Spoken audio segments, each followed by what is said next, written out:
Lo fiel que maté a mi novia se llama y dice: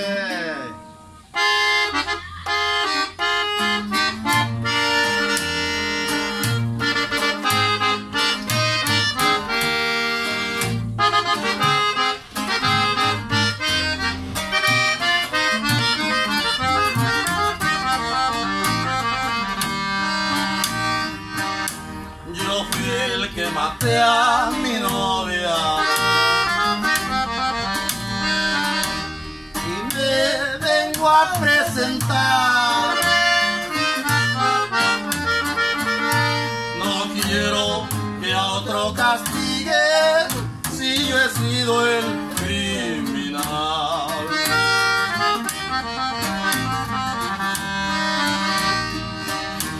El juez que me sentenciaba dice: ¿por qué la maté?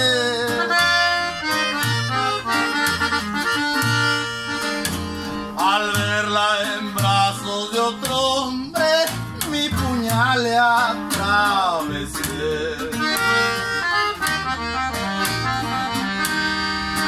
Si Adelita se hubiera portado como yo tantas veces soñé, yo la cárcel no hubiera pisado, sería el más dichoso y honrado a la vez.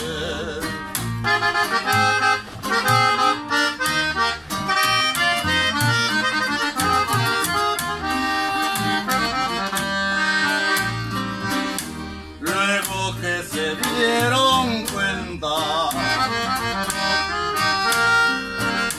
que yo fui el que la maté,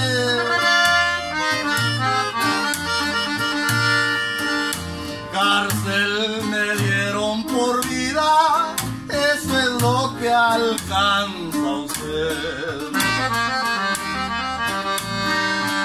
Si Adelita se hubiera portado como yo tantas veces soñé, yo la cárcel no hubiera pisado, sería el más dichoso y honrado a la vez.